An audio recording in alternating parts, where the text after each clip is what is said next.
all right, children here will be dropped off and the parents will go to work and they hate their lives, but then they can be the next parents that drop off their children to school.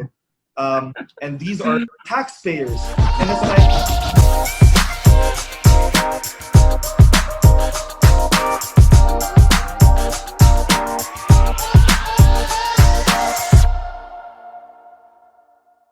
I have a question for you, Bolo. Just what you said earlier, like brought the question, like where do you draw the line from your experience? You said like, why do I need to learn this and so on. School is not always fun, but the fact is, there's some things that you really need to learn, that you have to learn, that aren't fun, but you need to. So where do you draw the line between, the useless, stuff and the things that are super important?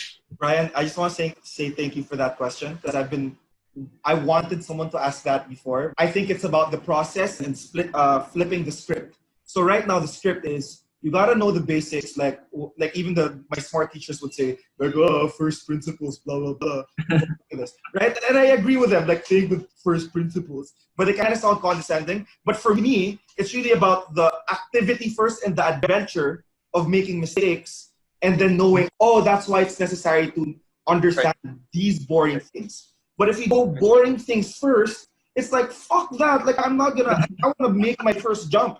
It's not about drawing the line, but for me, it's about what is the process. Yep. For me, it has to be about starting with fun, excitement, open communication, like self-expression, inclusivity of different ideas and different people. That's a healthy place to start. And I totally agree. It's all about the process. It's about listening to people, right? And the classroom should be a place for everybody to learn. I mean, a teacher can learn something as well. Nobody's high and mighty.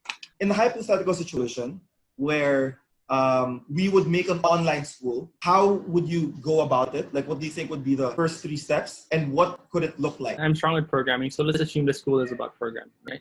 Challenge first, right? You give people a problem to solve. Maybe you tell them that at some point you want to build this application, or what do you want to do? Another approach would be to say, what do you want to build? What do you want to do? And if someone says, I want to be building, let's say, I don't know, my first website or so on. Okay, then this is the things you have to learn. These are the technologies you need to learn. Based off these technologies, what's the first step here, and here are the resources. And I would say you can leverage existing resources. So the role of the teacher in this online school would be to guide the person to build what they want to build, and basically collate useful resources from the internet, because there's no point in recreating the amazing content. You just have to identify them and send them. So once they have that, the next step would be, okay, that's the first challenge. Teacher would be get the resources, give the challenge, so that the student can at some point be able to build what they want to build. People are different.